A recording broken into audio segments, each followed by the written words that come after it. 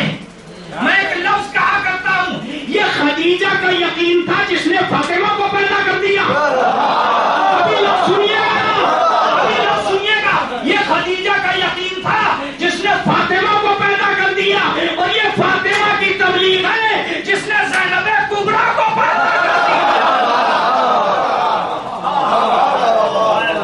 اگر یقین خدیجہ کام نہ آتا تو فاطمہ جیسی شخصیت نہ ملتی، اور اگر فاطمہ نہ ملتی تو زینب جیسا وقار نہ ملتا.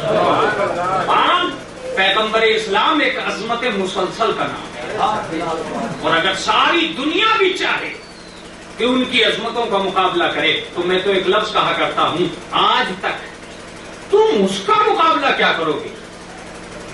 اس کے نام کے بالوں کا مقابلہ نہیں ہے. یہاں بال کی زیارت، وہاں بال کی زیارت. جاؤ اپنے بالوں کو دیکھو کہ نائی بھی نہیں سنگواتا. کیا بات ہے؟ مجھے نہیں معلوم کہ وہ بال کب آ گئے، کیسے آ گئے، مجھے نہیں پتا ہے، مگر میں اتنا جانتا ہوں کہ ساری دنیا میں بالوں کی زیارت ہوئی اس لیے ہے کہ تمہارا وجود بال برابر بھی ہے.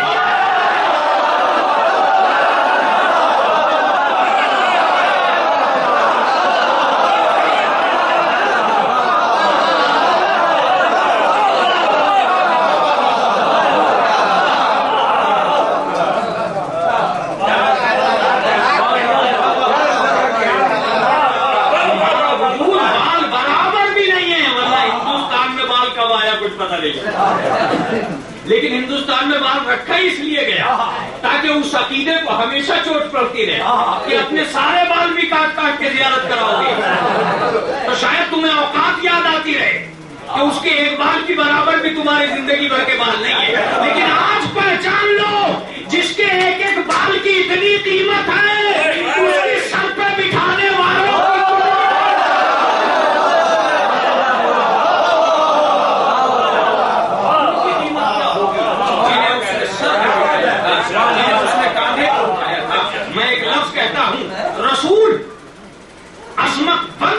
کی رسول عظمت بن کے آئے تھے، اہل بیت نے عظمت بن کے دکھایا. اللہ اکبر. جو جملہ میری زبان سے نکل گیا ہے وہی میں مسائل بنانے والا ہوں. رسول آسمان سے عظمت بن کے آئے تھے، اہل بیت نے عظمت بن کے دکھلایا. اگر رسول کے جانے کے بعد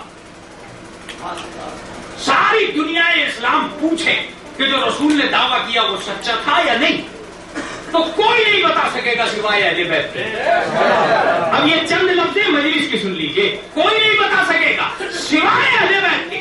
اس لیے کہ رسول نے یہ صرف اتنا کہا کہ جنت ہے، جنت میں نعمت ہے، جنت میں توجہ دے کر رہیے گا.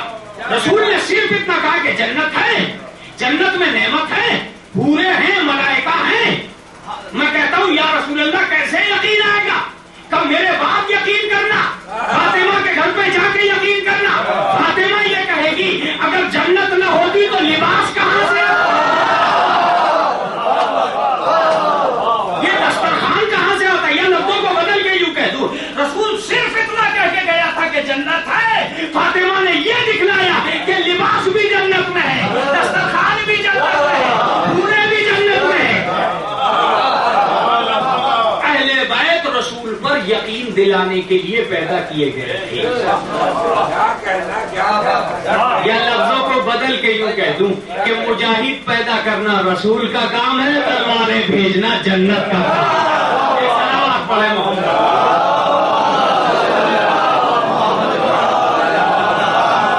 المختصر کتنا عظیم انسان.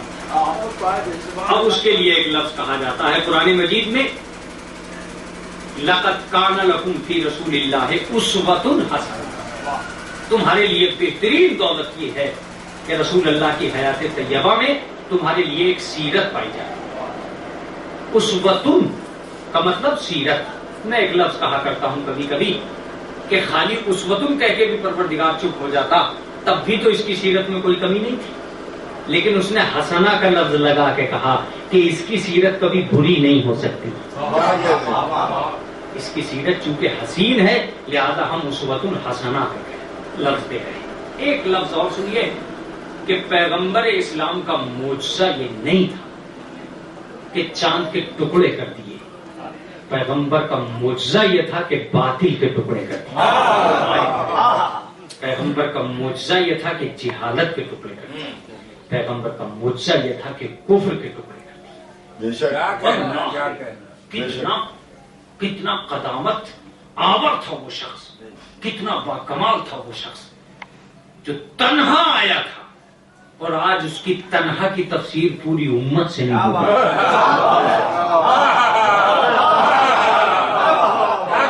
تنہا آیا تھا, تنہا. ہر آدمی اس کی تفسیر میں لگا ہوا ہے. اسے کہاں سے کیسے سمجھا جائے, کیسے پہچانا جائے. میں کہتا ہوں بہت مشکل ہے. بہت ناتمام باتیں ہیں جو ہم اور آپ کہہ رہے ہیں. ہم تو اس کے عالم ظہور کا ترجمہ نہیں کر پا رہے ہیں. ابھی تو اس کا عالم نور باقی ہے. نہ جانے کب سے ہے اور کب تک اس سیرت و کردار کی ایک مکمل داستان بنا رہے گا. ایک ایک آیت قرآن مقدس میں رسول اسلام سے متعلق اٹھاتے چلے جائیے اور آپ کو پتہ چل جائے گا کہ ایک لشکر ہے محمد, ایک جماعت ہے محمد. ثم اورثنا الکتاب الذین اصطفینا من عبادنا. پھر ہم نے اپنی اس کتاب کا وارث مصطفیٰ بندوں کو قرار دیا. اس کا مطلب یہ کہ دنیا میں مصطفیٰ ایک نہیں آیا تھا, کچھ اور بھی مصطفیٰ تھے. کہاں ہے وہ مصطفیٰ؟ جہاں یہ کتاب ہے. توجہ دیجیے گا, جہاں یہ کتاب ہے دنیا یہ سمجھی کہ ہم نے مصطفیٰ کو ختم کر دیا. کربلا میں حسین نے اعلان کیا مصطفیٰ بھی نیزے پہ ہے, قرآن بھی نیزے پہ. اب نظام مصطفیٰ کو یاد کرو. حسین نیزے پہ قرآن پڑھنے کا کیا مطلب؟ نیزے پہ قرآن کیوں پڑھ رہے ہیں؟ کہ نیزے پہ قرآن اس لیے پڑھ رہا ہوں تاکہ امت مصطفیٰ کو یہ احساس ہو جائے, یہ بات یاد رہ جائے کہ اسے نظام مصطفیٰ کہتے ہیں.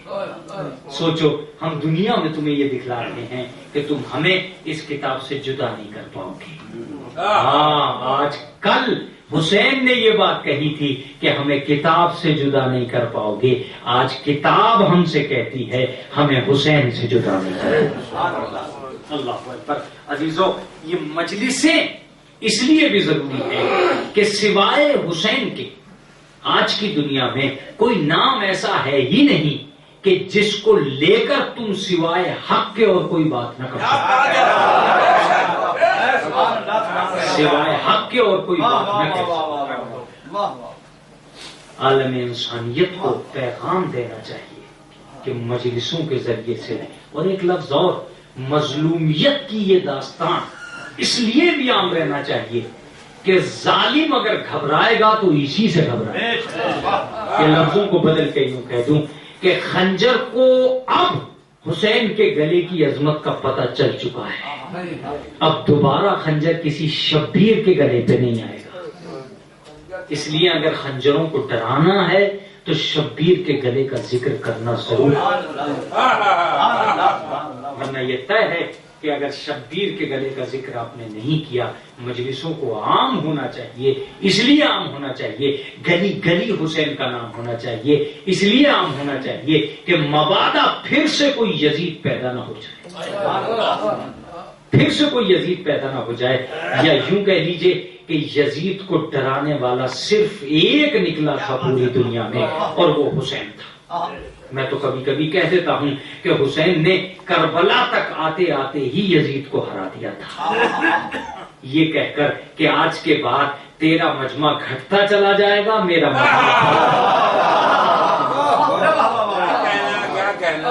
آج کے بعد یزید تیری طاقت گھٹتی چلی جائے گی, میری طاقت بڑھتی چلی جائے گی. تیری حکومت گھٹتی چلی جائے گی, میری حکومت بڑھتی چلی جائے گی. تیرا پرچم زمین کی طرف آئے گا, میرا پرچم ہاتھوں کی طرف جائے گا. میرا پرچم ہر ہاتھ میں آئے گا. ظاہر سی بات ہے جھنڈے تو اسی کے لہراتے ہیں جو جیتتا ہے. تیری حکومت کے خاتمے کے لیے آیا. یہ اور بات ہے دوستو.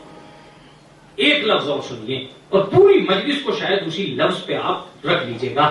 جب تک انسان مصیبت نہیں اٹھاتا اس وقت تک دوسروں کے دلوں میں جگہ نہیں پاتا. ایک سلام بھیجے محمد.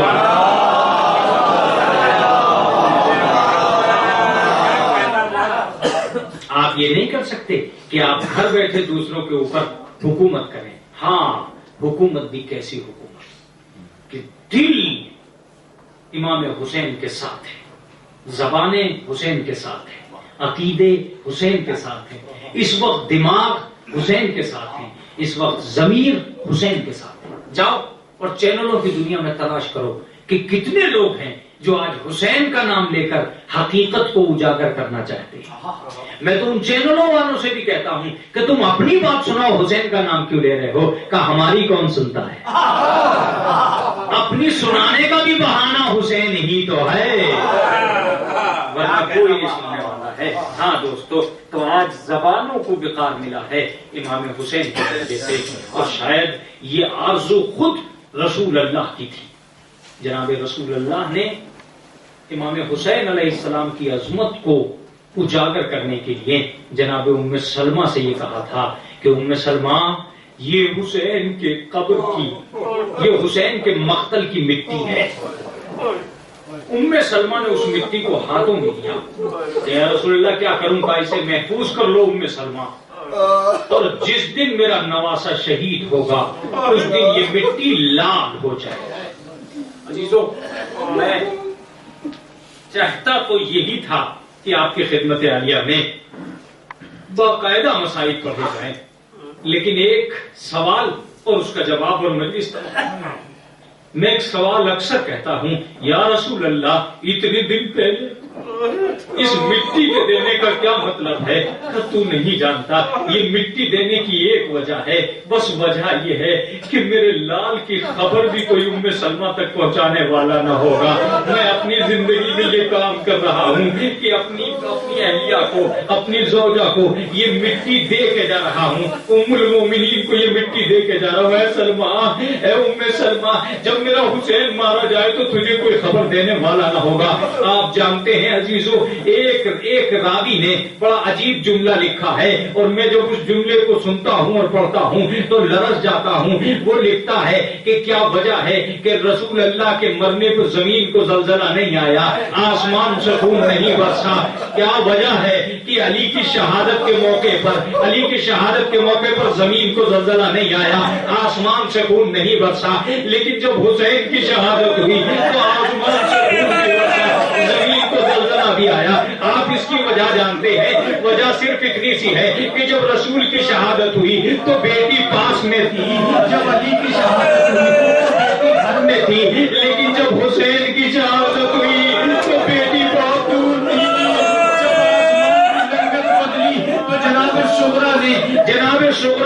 جناب شغرا نے آ کر نانی سے کہا, نانی ذرا دیکھو تو صحیح آسمان کو کیا ہو گیا, نانی ذرا دیکھو فضا کو کیا ہو گیا, نانی سرخانیاں کیوں چل رہی ہے, نانی خون کی بارشیں کیوں ہو رہی ہے. تو بیٹا یہ تو اسی وقت ہوتا ہے جب کوئی معصوم مارا جاتا ہے.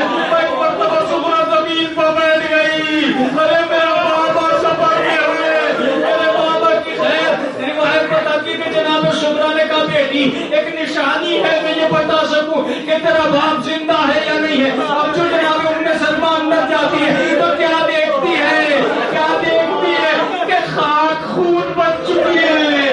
بس ایک مرتبہ کے بعد نہ دیکھتی, ارے مجھے لگتا ہے حسین شہید ہو گیا. اجرکم اللہ, اجرکم اللہ. خدا آپ کو کسی غم میں نہ رلائے سوائے غم آل محمد کے. بیٹی مجھے لگتا ہے کہ حسین شہید ہو گئے. کہا کہ اماں مجھے یقین نہیں آ رہا ہے, ارے میرا بھیا بھی کہاں ہے, میرا بھائی کہاں ہے, میرا اکبر کہاں ہے, میرا عباس کہاں ہے, آخر میرا پورا خاندان ہے سفر میں. عزیزوں میں ایک جملہ کہتا ہوں, ابھی بھی 8 ربیع الاول آنے والی ہے, اس کے بعد آپ کا یہ لباس ادا اتر جائے گا, آپ رنگین لباس پہنیں گے. لیکن میں آج جو لفظ پڑھنے جا رہا ہوں اس کا ذمہ دار میں ہوں کہ 40 سال تک جناب سید سجاد نے اپنے لباس ادا کو نہیں اتارا. ہمیشہ آزادار رہتے تھے, بلکہ لوگ یہ کہتے تھے کہ گلی کوچوں پر روتے تھے. تو کہا مولا کب تک کب منائیے گا, تو مولا نے فرمایا تھا اگر کسی کا ایک مر جاتا ہے تو سالوں کا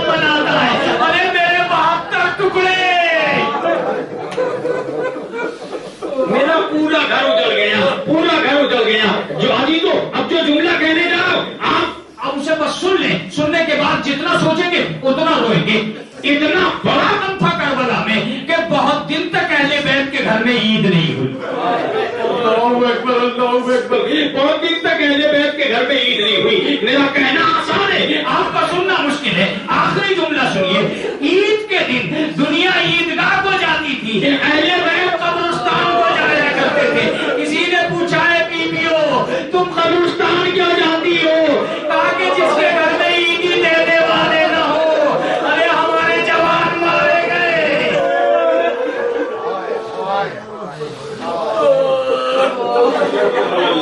اجرکم اللہ, ہمارے جوان مارے گئے. جناب صغرا کو یقین نہیں آ رہا ہے. نانی مجھے یقین نہیں آتا. میرا بھیا اکبر زندہ ہے. کا بیٹی ایک ذریعہ اور ہے, ایک ذریعہ اور ہے. ہم قبر رسول پہ چلتے ہیں. بس ایک مرتبہ قبر رسول پہ آئی, اور قبر رسول پہ آنے کے بعد راوی لکھتا ہے کہ جناب صغرا نے کہا نانا اگر میرا کنبہ زندہ ہے تو میری شمع بجھنی نہیں چاہیے. بس ایک مرتبہ ایک شمع روشن کی. یہ قاسم کے نام کی شمع ہے. شمع روشن ہوئی اور بجھ گئی. تو ایک مرتبہ صغرا نے ماتم کیا, کہا یہ میرے اکبر کے نام کی شمع ہے. شمع روشن ہوئی اور بجھ گئی. تو ایک مرتبہ آخری شمع رکھتی ہے, آخری شمع رکھتی ہے, اور رکھ کے کہتی ہے میرے بابا کے نام کی شمع ہے. شمع روشن ہوئی اور بجھ گئی. صغرا سب پیٹتی ہوئی باہر نکلی, اور جو دیکھا کہ مکان کے دروازے پر دو پرندے بیٹھے ہیں, اور ایک مرتبہ آواز دی نانی ارے یہ میرے بابا کا پھول ہے, شاید وہیں سے آ رہے.